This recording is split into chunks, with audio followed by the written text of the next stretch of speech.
Shalom Uvrachá. Nossa aula de hoje é sobre o Shabbat.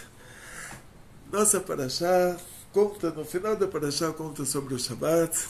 Temos a ilustre presença do senhor, seu nome?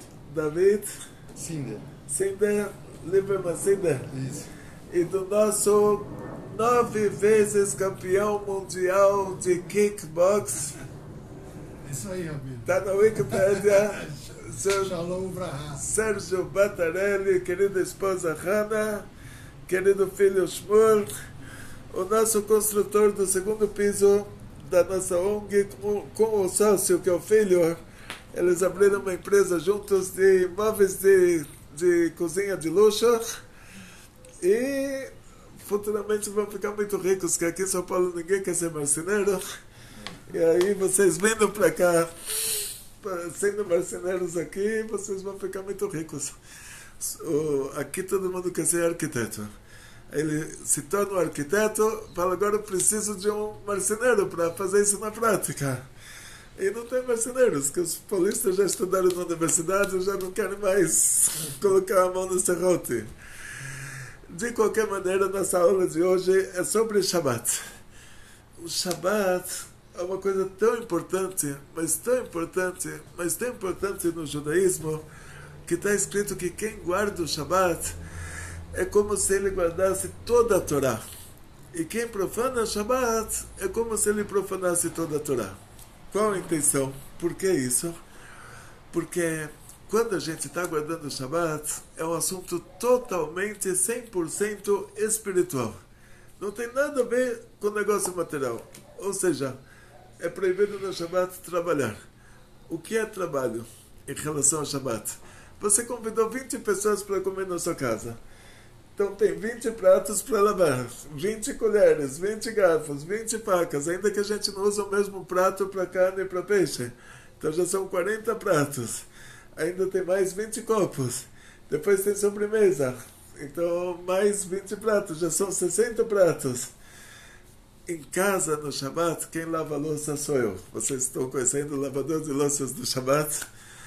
E aí, eu estou lá com 60 pratos para lavar, 60 vezes 2 garfos e facas, 120 garfos e facas. Nos últimos tempos, quando eu estava no Congresso Rabínico Internacional, comprei descartáveis na América, então muitas vezes a gente faz no descartável. Mas, se não tem descartável, no dia, quem lava os pratos sou eu. Aí você vai ver Rabino Gleiber 3 horas lavando louça no Shabbat. E a pessoa que trabalha no restaurante, que lava louça lá, lava menos tempo do que isso. Por outro lado, não vou poder usar esponja, que a esponja absorve água. Então, usar a esponja é profanação de Shabbat. Aí eu tenho uma escova, que é como uma escova de dente mais do princípio da escova de dente, que ela não absorve, mas que ela é aquela escova, só verifica se tem uma aqui para mostrar para eles, uma escova dessas que ela não absorve água, que você, que vocês usam lá na sua casa. Então, se eu usar essa esponja por 1 segundo, eu estou profanando o Shabbat. Lavando louça 3 horas, não estou profanando o Shabbat. Mas se lavar 1 segundo com a esponja absorveu a água, eu espremi, profanei Shabbat. Então, agora aqui, assim. Essa aqui, essa acho que absorve. Essa absorve, essa não dá.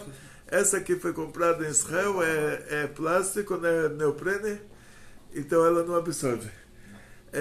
Mas tem uma que é o princípio da escova de dente. A que eu uso é como escova de dente mesmo, uma escova assim como você tem na sua casa.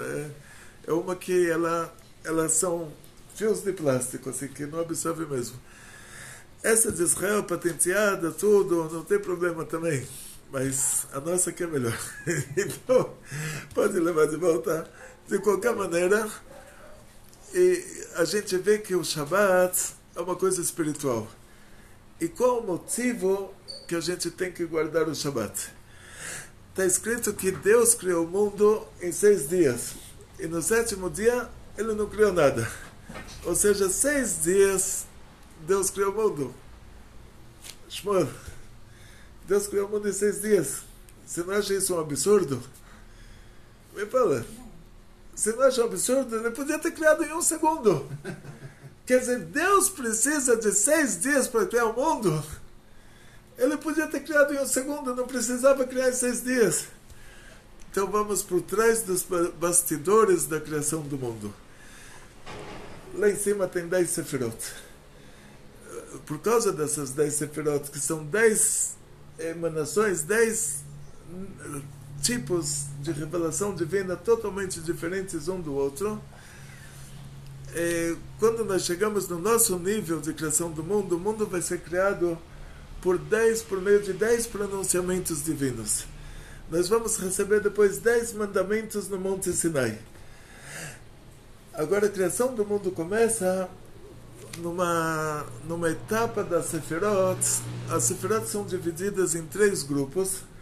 Vão ser as 3 primeiras, a Chokhmah, a Binah e a Dat, que elas são as raízes, elas são os intelectos. Depois vão ter 6 Sefirot, que elas são a Chesed, Gvurat, Tiferet, Netzach, Hod e Sod. Elas são a árvore da vida. Então essa árvore da vida, as raízes dela é como uma árvore de cabeça para baixo. As raízes dela são a Chokhmah, a Binah, a Dat, as 3 primeiras. Depois temos o Malchut. O Malchut, ela já é a árvore do bem e do mal, a árvore da morte. Por que ela é a árvore da morte? Porque o Malchut, ela não tem de si próprio nada, ela só recebe das outras. Então se ela não recebe, ela desaparece. E nesse esquema de árvore da vida e árvore da morte, a árvore da vida é a árvore do bem e do mal, como diz o Zohar, começa a criação do mundo. O primeiro dia é Chesed. Água para tudo quanto é lado. No primeiro dia Deus criou o céu e a terra. Água para tudo quanto é lado. Água no ar, água em cima. Imagina Shmuel, você nesse dia da criação do mundo, no primeiro dia.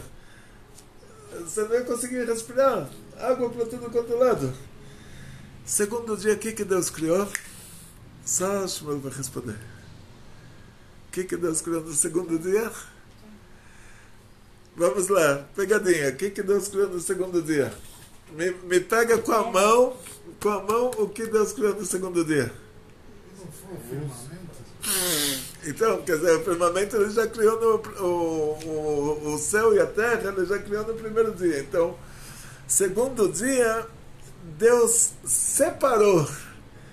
Você não vai ter uma coisa que dá para pegar com a mão que Deus criou no segundo dia. No segundo dia da criação, Deus separou entre as águas de cima e as águas de baixo, como falou o Sérgio, o firmamento. O que quer dizer firmamento? A gravidade, a atmosfera, a estratosfera, todas as forças que mantêm o que está em cima continua em cima, e o que está embaixo continua embaixo. Então, quer dizer, o segundo dia foi o dia da separação. E por isso que não está escrito que é bom. Separação não é coisa boa. Mas foi necessário, mas boa não é. Então, quando a gente fala sobre a criação do segundo dia, Deus criou as forças, como a gravidade, os limites. Mas não criou uma coisa que dê para pegar com a mão. Aí no terceiro dia está escrito que a terra tirou as árvores, as ervas. A Rashi explica, tudo foi criado no potencial no primeiro dia. Mas cada dia da criação a coisa vai aparecendo. Então o terceiro dia é a revelação da Tiferet. O quarto dia é a revelação da Netzach. O quinto dia é a revelação da Hod. O sexto dia é a revelação do Yesod. Chega Shabbat, Deus não criou nada. Porque o sétimo dia é o Malchut. E o Malchut é uma sefirá que ela só recebe. E ela repassa para a gente toda a fartura, a abundância lá de cima. Então esse é o esquema da criação, uma coisa totalmente espiritual. Então Deus criou o mundo em 6 dias e no sétimo dia Ele não criou nada. Quando a gente guarda Shabbat, a gente está declarando para o mundo que esse é o nosso Deus. É o Deus que criou o mundo em 6 dias e não criou nada no sétimo dia. E se a pessoa não guarda Shabbat, ele está falando que esse não é o Deus dele. Então, quer dizer, se você guarda Shabbat, você é religião judaica. Se você não guarda Shabbat, você não é a nossa religião. Tem hoje judeu budista, judeu hinduísta, judeu ateu, judeu reformista, tem de tudo. Mas assim, para ser um judeu de religião judaica, isso que ele nasceu judeu não é culpa dele. Mas para ele ser judeu de religião judaica, ele tem que guardar Shabbat. Então, o judeu que não guarda Shabbat, se ele toca no vinho, e o vinho não tinha sido pasteurizado, a gente não pode usar. Esse vinho é considerado vinho de idolatria. Se ele cozinha uma comida para a gente não pode comer. Então, quando a minha sogra chega em casa, aí eu acendo fogo para ela cozinhar. Porque aí é considerado, já que você está participando dessa... Então, aí já fica permitido. E quando ela vem para Shabbat, o vinho tem que ser um vinho que foi pasteurizado. E se ela pegar a garrafa do vinho, o vinho que não foi pasteurizado, aí é considerado vinho de idolatria. Então quer dizer que é o Shabbat que ele determina se a pessoa é um judeu de religião judaica ou ele é um judeu de outra religião. Esse é o assunto do Shabbat. Aí as pessoas falam dia de descanso. Desculpa, eu no Shabbat eu não descanso. No Shabbat eu estou lavando louça. Então, mas o que quer dizer então? Onde a gente chega no assunto do descanso? O profeta Isaías, agora você vai se lembrar desse nome, Yeshayahu. Não era profeta Shmuel, era o profeta Yeshayahu. O profeta Isaías, ele falou um versículo, Vekarata le Shabbat oneg. Você vai chamar o Shabbat de um prazer. Então, o que é um prazer? Hana. O profeta Isaías falou que você vai chamar o Shabbat de um prazer. Vou perguntar para você no domingo como foi o Shabbat. Você vai me falar, foi um prazer. O que é um prazer pela Torá? Nossos sábios não sabiam. O que eles fizeram? Eles foram procurar o que a Torá determina que é uma aflição. Aflição ao contrário do prazer. E descobriram que está escrito, você vai afligir a sua alma no dia do Yom Kippur. Você vai afligir a sua alma, você não vai comer, você não vai beber. Sobre Yom Kippur está escrito isso, uma vez por ano. Gente, vai nos afligir a nossa alma, não vamos comer, não vamos beber. Então eles descobriram o que a Torá determina que é aflição. Aflição é não comer e não beber. Imagina você não ter o que dar para o seu filho um dia inteiro. Shmuel, não ter comida, não ter bebida, você está no desespero. Você fala, olha, coitado, isso é uma aflição. Então, por causa que eles descobriram que a aflição é não comer e não beber, aí eles inverteram, eles falaram, então, o que é um prazer? Comer bastante. Eba, comer e beber. Aí eles determinaram que no Shabbat a gente tem que fazer um kiddush, tomar vinho, comer halá, comer peixe, comer carne. Eles fizeram uma pesquisa. A maioria das pessoas, no seu casamento você vai servir sucrilhos com leite, que comida você vai dar no seu casamento? Você vai pensar, então ele vai pensar, mas geralmente num casamento você não vai chamar todo mundo e falar, gente, olha, tem aqui sucrilhos com leite para todo mundo. Você vai dar um sushi, tipo um peixe, né? Sushi é importante. Você vai dar peixe, carne, são comidas importantes.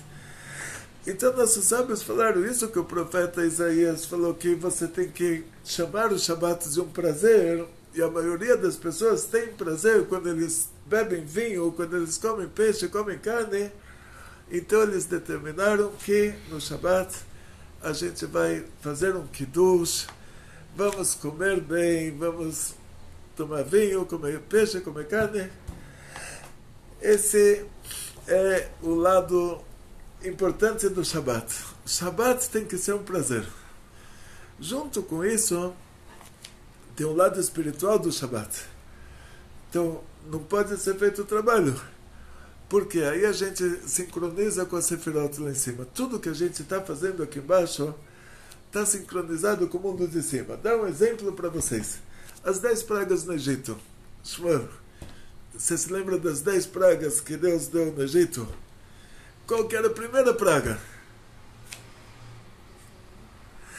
Parabéns. Hashem transformou reuni-los em sangue. Então Hashem falou para Moisés, Deus falou para Moisés, você pega o seu cajado, você dá uma cajadada no rio e o rio vai virar sangue. O Moshe falou, não vou poder fazer uma coisa dessas, porque quando eu era pequenininho, minha mãe me colocou numa cestinha, me colocou no rio, esse rio me salvou a vida. Então não vou poder dar cajadada no rio. Então Hashem, Deus, ele deveria falar, então vamos fazer o rio virar sangue sem cajadada. Eu falei, não tem como, tem que dar cajadada. Vai hoje, Shmuel, viaja para o Egito. Seu pai te paga uma passagem aí fazer um turismo no Rio Nilos. Vocês três, visitar o Rio Nilos, mas aí tem que colocar o casquete mesmo, né? Que lá você descobre que é judeu. Aí... Mas imagina, Shmuel, uma viagem para o Rio Nilos. Você leva um cajado maior do que o cajado que tinha Aaron HaKohen. E você dá 50.000 cajadadas no Rio Nilos. Ele vai virar sangue? Não. Então por que precisava dessa cajadada?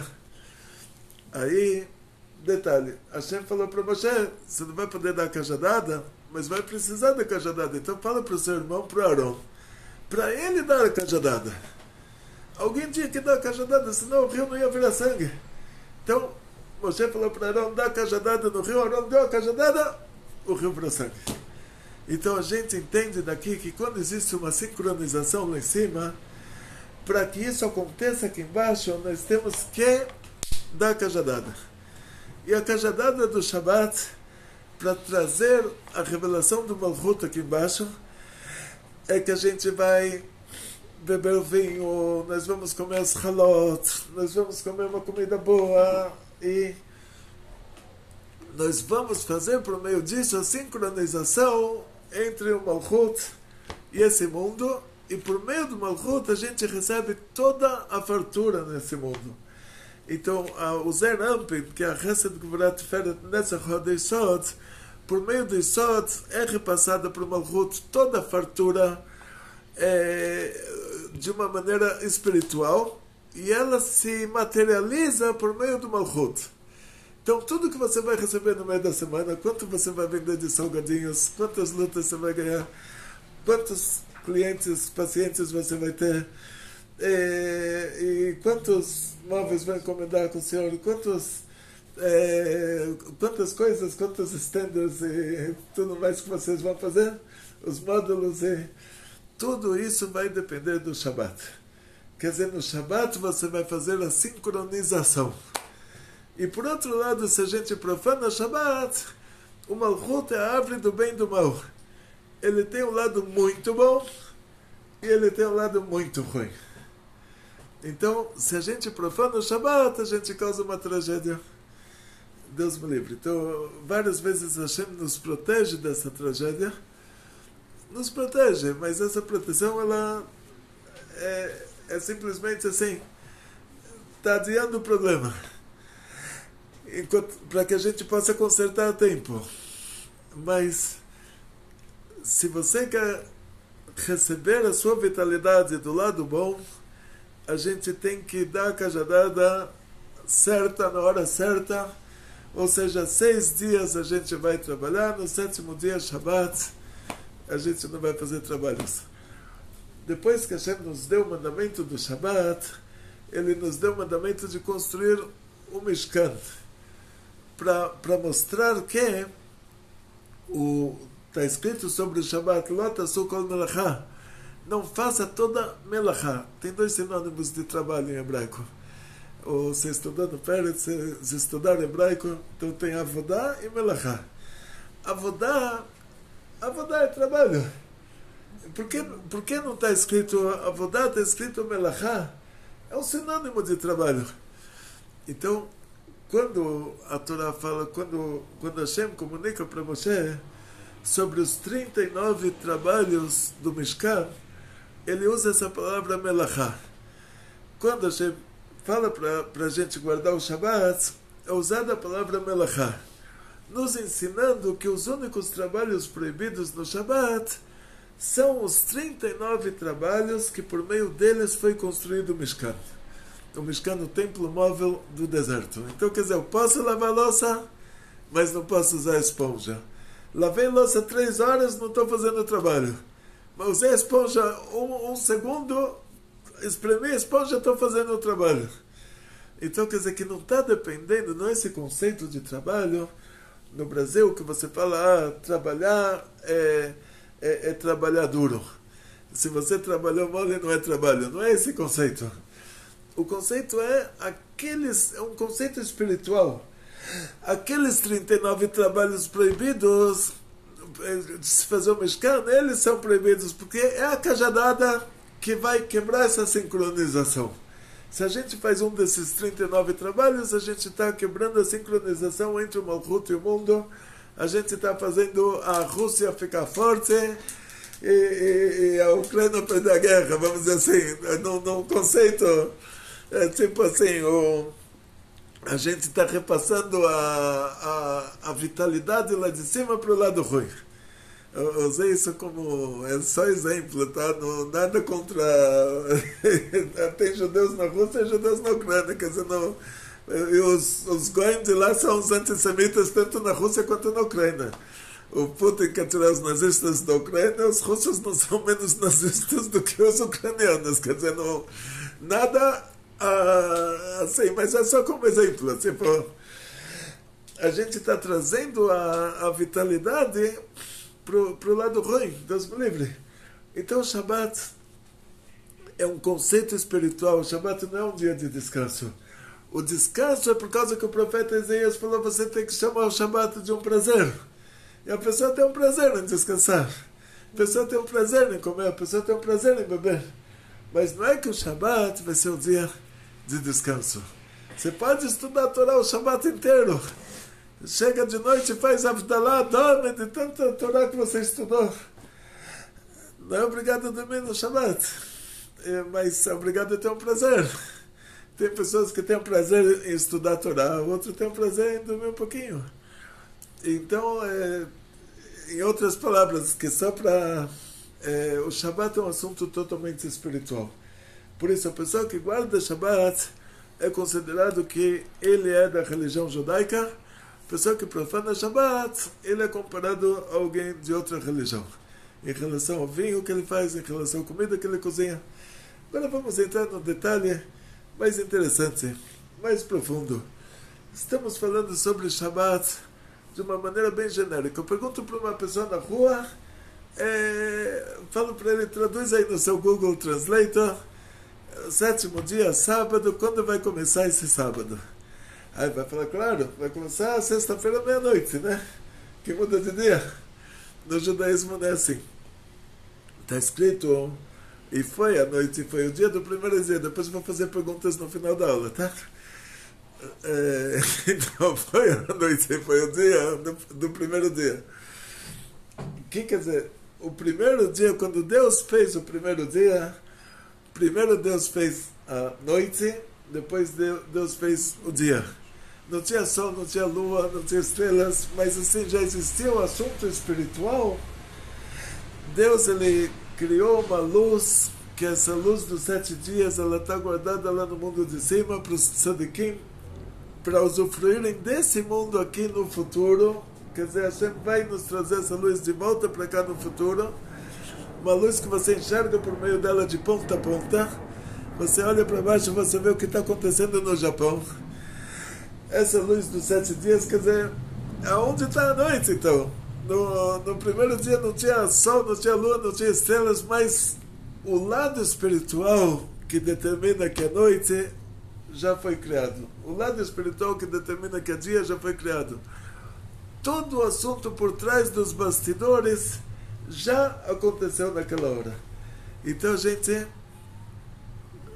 entra aqui nesse detalhe, que cada um desses 6 dias ele tem 24 horas.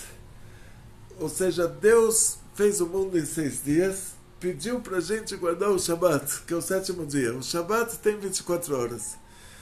Então, para a gente poder guardar um Shabbat de 24 horas, isso mostra que os 6 dias tinham 24 horas. Aí, se alguém falar, não, mas o primeiro dia não tinha sol, não tinha lua, não tinha estrelas, o segundo dia também não, o terceiro dia também não, então vamos puxar saco aí dos cientistas e falar que os primeiros 3 dias foram 3 milhões de anos, aí a gente não briga mais. Aí Aí, peraí, isso que Deus criou o mundo em 6 dias já é um absurdo. Deus podia ter criado o mundo em 1 segundo. Mas ele criou o mundo em 6 dias por causa da Sefirot lá em cima, da Chesed, da Gvurah, da Tiferet, da Netzach, da Od, da Isod.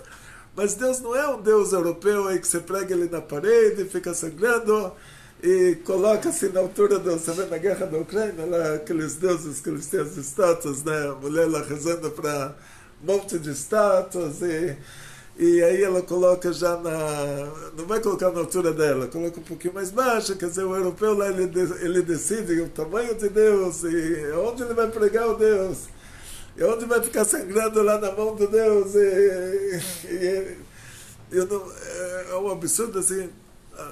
As crianças olham uma coisa dessa e ficam traumatizadas, né? Imagina, a minha filha, a gente entrou no hospital, tinha lá a pessoa pregada na madeira e sangrando. A minha filha olhou e ficou traumatizada. Falou, olha, não olha que é violência, né? Devia ser proibido deixar coisas assim. De qualquer maneira, o conceito europeu de Deus é esse, que Deus é um coitado. Um coitado. Então, o coitado, ele só conseguiria criar terra e água e teria que esperar 1 milhão de anos para surgir uma janela de vidro assim. Né, que no ar tem a areia, tem um vidro, no ar tem o alumínio, então para ter uma janela dessas leva 1 milhão de anos. Só que se você esperar no deserto do Saara, lá não aparece uma janela dessas. Uhum. Então quer dizer que é tudo um absurdo. Isso que eles dizem que o mundo se criou por si só, é um absurdo inteiro. Então a gente não precisa de milhões de anos para ter o mundo, porque se Deus não tivesse criado, não teria. E o mundo por si só, para aparecer sozinho. Tem uma história do Rambam. Rambam, os cientistas viram, os filósofos da época, né? O Rambam viveu 800 anos atrás. Vieram provar para ele que o mundo sempre existiu. E ele marcou uma hora com essas pessoas, ele escreveu uma poesia linda, maravilhosa, assim, que não existia igual. E deixou na sala de espera, deixou um tinteiro quebrado, se escrevia com pena, a pena caída no chão, um tinteiro quebrado, e o pergaminho com a poesia. Eles entraram, os filósofos, eles viram esse pergaminho com a poesia, o Rambam deu um chá de cadeira lá, né? A única coisa que tinha para fazer lá era ler aquela poesia, porque não tinha WhatsApp, não tinha internet, não tinha nada. Eles leram e ficaram maravilhados. Quando o Rambam entrou na sala, eles perguntaram quem escreveu essa poesia. Ele falou, vocês não estão vendo, o tinteiro caiu, quebrou. E a tinta se espalhou e apareceu essa poesia. Eles falaram, você está louco, não tinha como acontecer uma combinação dessas de palavras rimando tudo certinho. Ele falou, é isso que vocês vêm falar para mim agora. Vocês vão falar que todas essas regras da natureza, que elas são tão perfeitas, tudo isso aconteceu do nada? Ou explodiu e aconteceu? Então, os primeiros 3 dias também eram de 24 horas. E quando começa o dia para nós? Foi a noite, foi o dia do primeiro dia. Ou seja, com o pôr do sol, começa o dia. Aí, nossos sábios analisaram o dia. O sol se pôs, o dia anterior terminou. As estrelas saíram, o dia posterior começou. Esse horário entre o pôr do sol e a saída das estrelas, o que a gente vai determinar? É dia ou é noite? É dia, Rabino. Muito bom. E o que você fala? É dia. Dia. O sol se pôs. Terminou o dia. Não tem mais sol. As estrelas ainda não saíram. Não começou o próximo dia. Porque não tem estrelas. Ficamos sem o sol do dia anterior. Ainda não chegaram as estrelas do dia posterior. É o horário que a gente vai encaixar ele no terminar. A gente vai encaixar ele no dia anterior ou no posterior. Nossos sábios, eles falaram que um milionésimo de segundo dentro desse horário, entre o pôr do sol e a saída das estrelas, vai ser a mudança. Uma parte desse tempo vai se encaixar no dia anterior, uma parte vai se encaixar no dia posterior, e a gente não sabe se é o primeiro minuto, se é o segundo minuto, se é o terceiro minuto.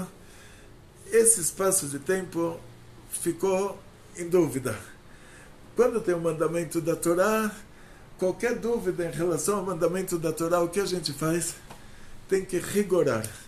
O Shabat vai entrar então com o pôr do sol e vai sair com a saída das estrelas.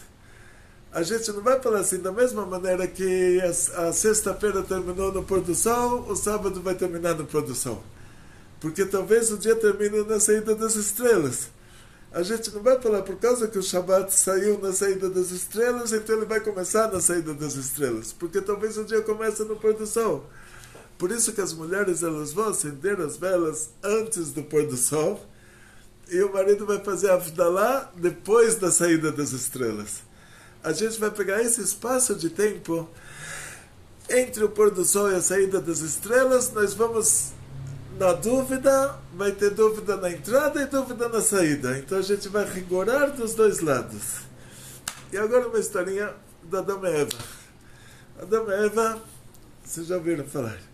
Adão casou com a Eva, todo mundo ouviu falar, história famosa.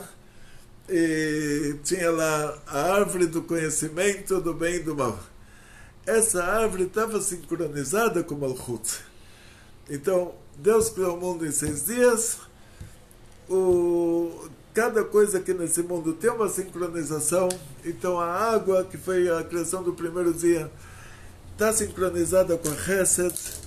Os limites, que são a criação do segundo dia, estão sincronizados com a Gvurah.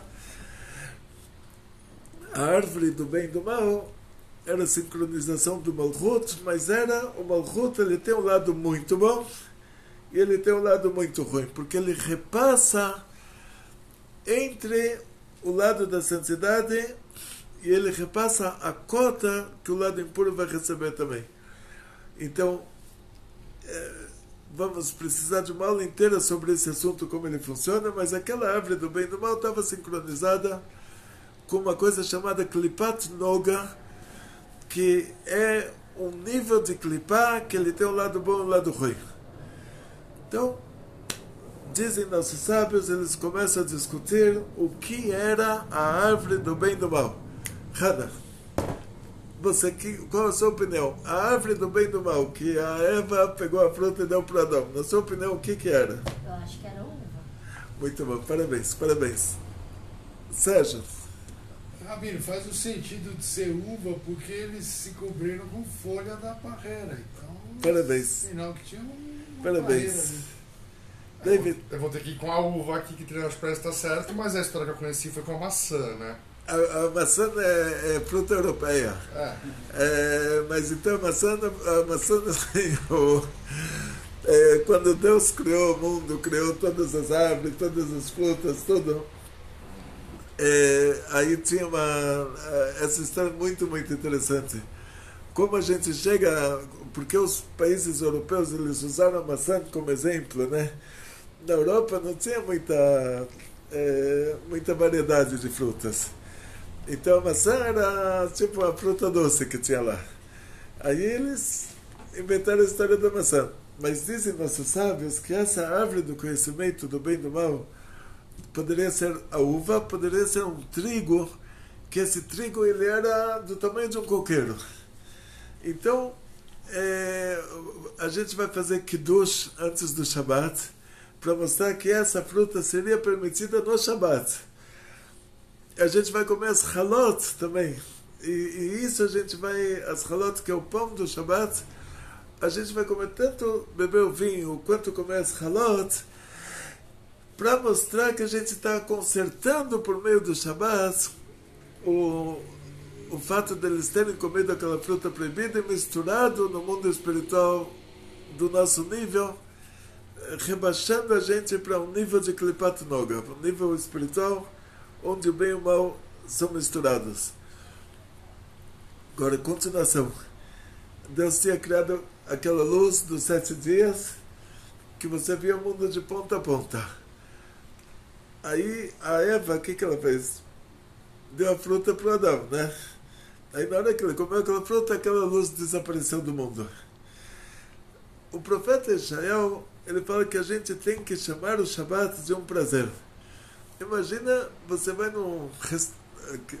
se tiver um restaurante kasher no Jardim América, eles vão ter a luz de velas, né? Tipo, é um ambiente romântico.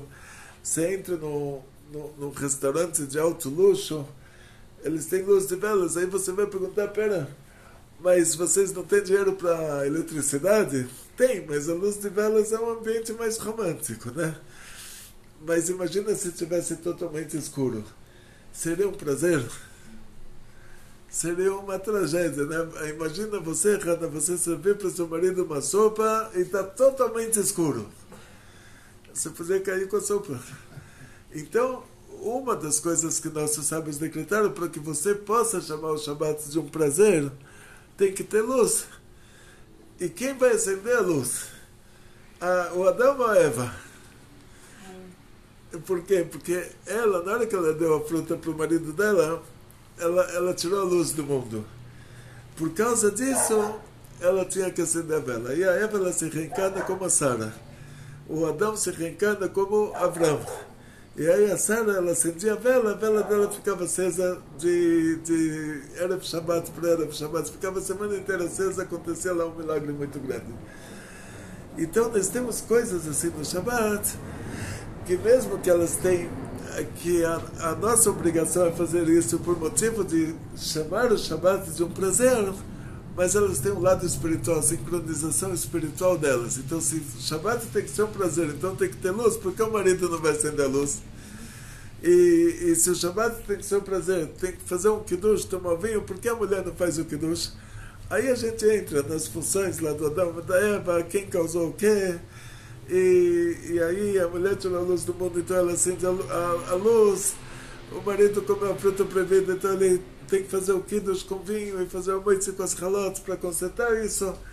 Tem todo o lado espiritual do Shabbat. Então o Shabbat para nós é assim, fazer um sikum.